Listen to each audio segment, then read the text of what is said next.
selalu mengatakan kalau kamu ingin punya suami yang baik, kuduskanlah dia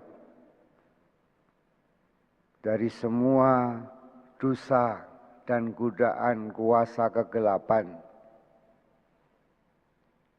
Bukan hanya kita doakan supaya dia sukses dalam karier, tapi tidak sukses dalam bidang rohani. Kalau kamu ingin punya anak atau istri yang baik, kuduskanlah dia. Dalam kuasa Roh Kudus, kita menguduskan orang-orang yang kita cintai. Bapak, Ibu, dan saudara sekalian yang dikasihi Tuhan, selamat pagi. Kita sampai ketemu lagi di tempat ini melalui streaming. Perumpamaan hari ini sangat menarik karena itu mewakili kehidupan kita semua, bahwa kerajaan Allah adalah kerajaan yang dipimpin oleh Allah sendiri dengan kuasanya. Allah yang mencipta, Dia juga berkuasa memelihara, berkuasa juga menjadikan semuanya di bawah naungan belas kasih, kemurahan hati, dan segala kebaikan yang digambarkan dalam bacaan yang pertama. Allah yang berwenang menggunakan kuasanya tidak sewenang-wenang, namun Dia sungguh memimpin kehidupan menuju kehidupan abadi. Kerajaan Allah adalah juga yang kita doakan di dalam doa Bapa kami. Dimuliakanlah namamu, datanglah kerajaanmu. Jadilah kehendakmu di atas bumi seperti di dalam surga. Sungguh, kerajaan Allah adalah kerajaan surga, bukan kerajaan bumi. Sehingga dalam proses di bumi seperti di dalam surga. Bumi adalah gambaran dari manusia dan surga gambaran dari roh Allah. Maka bacaan kedua mengatakan bahwa sesungguhnya kita tidak dapat berdoa, tapi roh Allah berdoa untuk kita. Sungguh Tuhan Yesus dan roh Allah berdoa untuk kita. Yohanes 17 berbicara tentang Yesus berdoa untuk kita semua. Namun bacaan kedua hari ini dari Roma 8 mengatakan bahwa roh Allah berdoa di dalam kita. Tuhan tidak hanya berkuasa tetapi Dia juga berdoa agar kerajaannya terwujud di tengah-tengah kita. Kerajaan Allah mulai di dalam hati manusia yang digambarkan antara lalang dan gandum.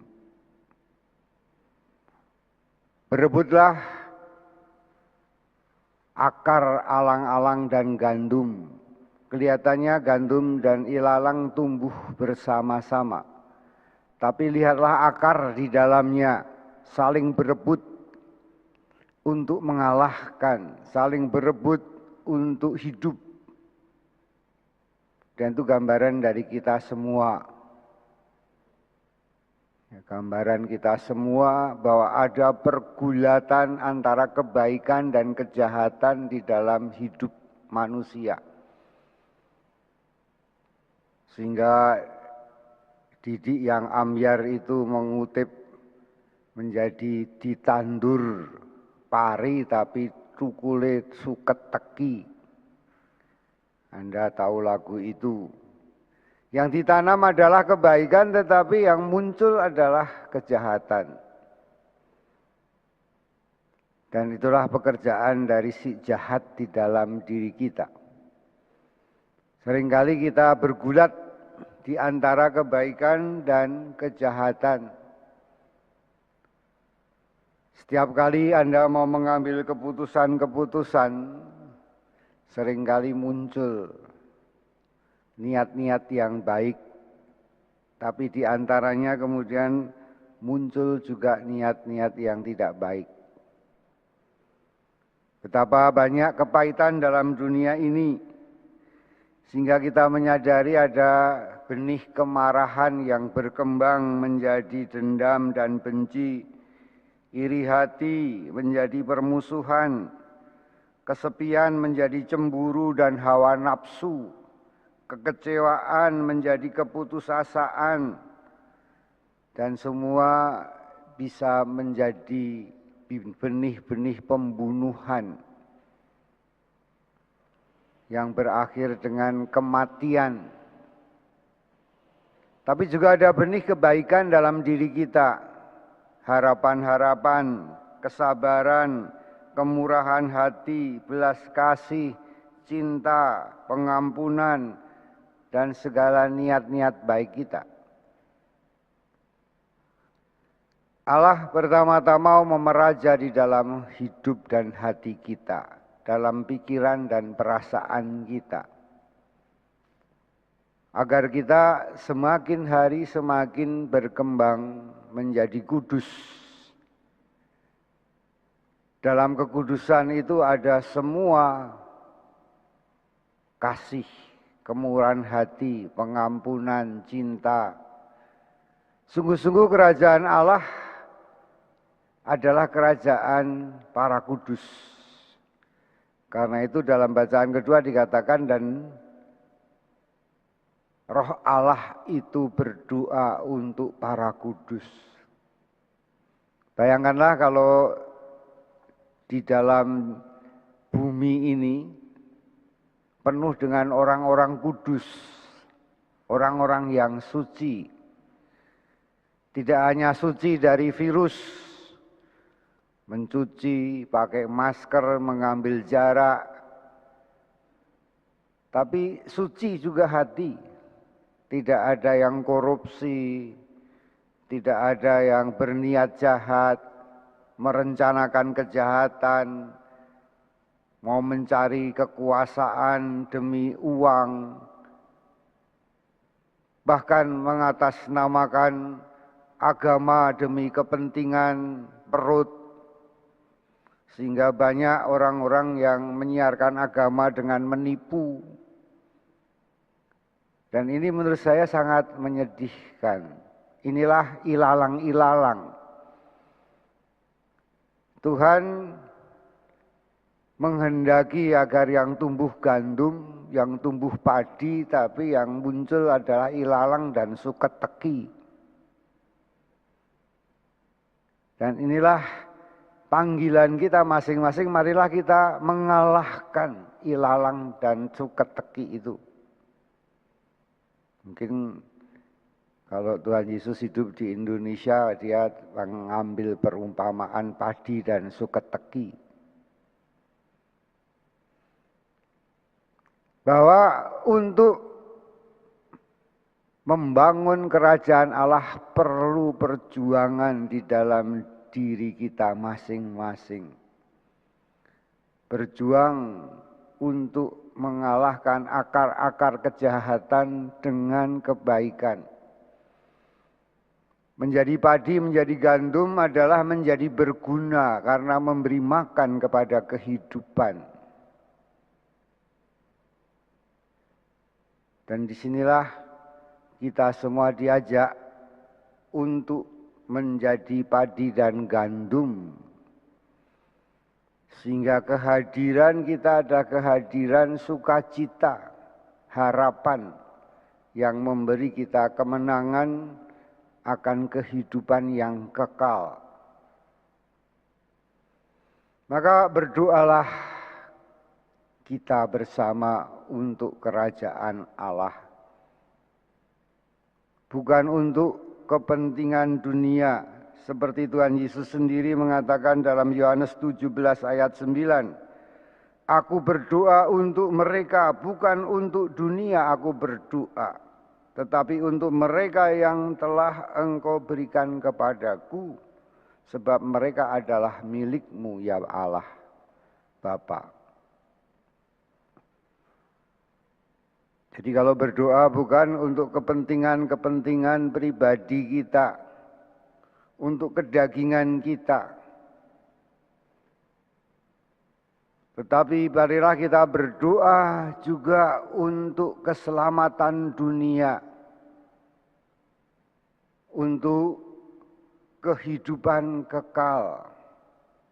Kita berdoa dan pasti dikabulkan kalau sesuai dengan keinginan dan kehendak Tuhan. Maka jadilah kehendak-Mu. Yang kita doakan dalam bimbingan Roh Kudus adalah kehendak Allah, bukan kehendak kita. Dan kehendak Allah adalah menjadikan kerajaan kudus di tengah-tengah dunia.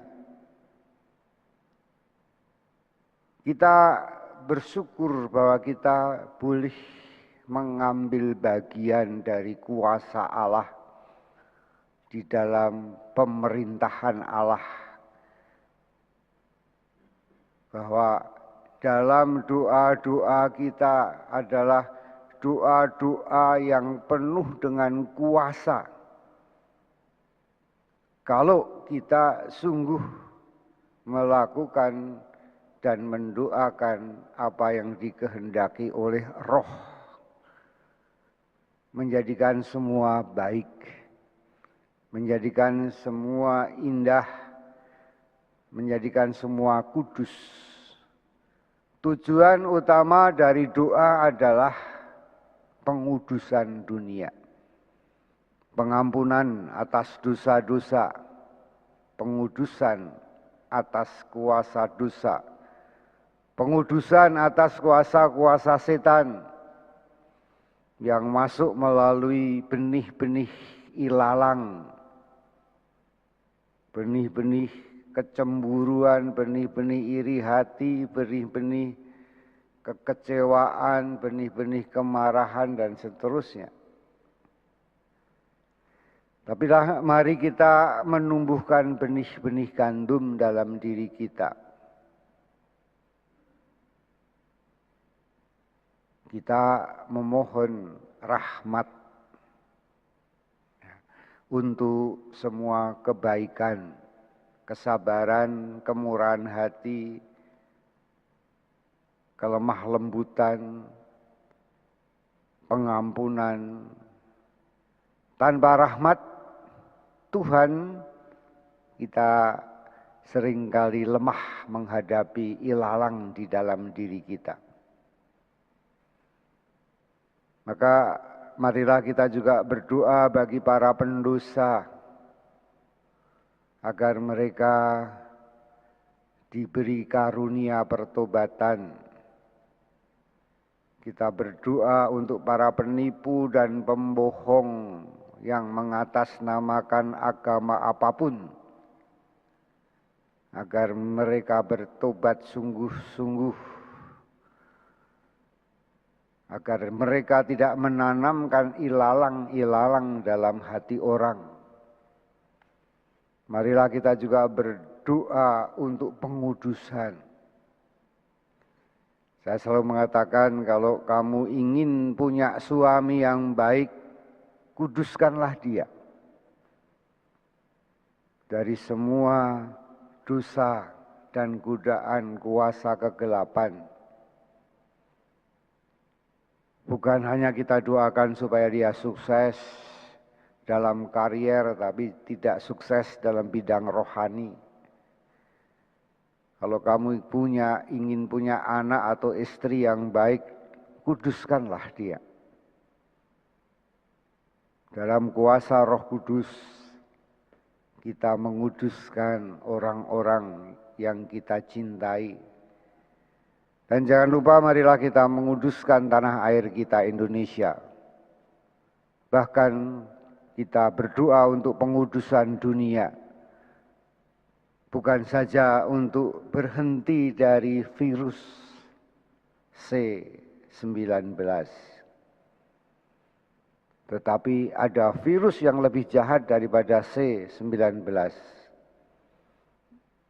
Ialah virus ilalang yang ada dalam hati setiap orang. Kita ini adalah OTG, orang-orang tanpa gejala. Kelihatan Anda senyum tenang, tetapi dalam hati saudara ada ilalang-ilalang yang harus Anda kalahkan. Tapi juga ada gandum yang tumbuh berkembang di dalam hidup saudara sekalian. Pergulatan kita akan terus selama kita ada dalam dunia ini. Dan dunia ini penuh dengan kepahitan. Namun disitulah asiknya. Asiknya perjuangan kita. Kepahitan-kepahitan yang ada dalam hidup hendaknya menjadi kerinduan kita akan rahmat. Kerinduan kita akan roh Allah. Dengan rendah hati kita mengakui bahwa kita sesungguhnya tidak dapat berdoa. Namun roh Allah berdoa di dalam hati kita. Roh Allah menolong kita. Ada kuasa Roh Kudus di dalam diri kita. Sejauh kita berkeinginan dan berkehendak untuk menguduskan. Dan itulah intinya doa. Mengapa doa seringkali tidak terkabul menurut Agustinus? Doa seringkali tidak terkabul karena Tuhan mau menumbuhkan kesabaran dalam dirimu. Tuhan mau supaya kamu sungguh-sungguh berdoa. Bukan untuk dunia ini, tetapi untuk kehidupan yang kekal. Tuhan mau supaya kita sungguh-sungguh mengerti bahwa apa yang kita doakan bukan kehendak kita, tetapi kehendak Allah sendiri yang menggerakkan kita semua. Karena kita hidup di dalam dunia dikehendaki oleh Tuhan. Maka doa-doa kita adalah doa-doa yang menyatakan keinginan dan kehendak Tuhan sendiri. Maka ketika ada orang bertanya, Tuhan, orang ini buta sejak lahir. Ini kesalahan dia sendiri atau kesalahan orang tuanya? Apa yang dikatakan Tuhan Yesus, bukan atas kesalahan siapapun, tapi melalui peristiwa ini, biarlah Tuhan menampakkan kemuliaannya. Maka sembuhlah orang buta itu karena kehendak Tuhan. Kemuliaan Tuhan dinyatakan bahwa Dia berkuasa atas hidup. Maka hari ini marilah kita berdoa supaya terang-Mu bercahaya. Supaya semua orang melihat perbuatan-perbuatan-Mu yang baik. Dan memuji, memuliakan Allah Bapa di surga.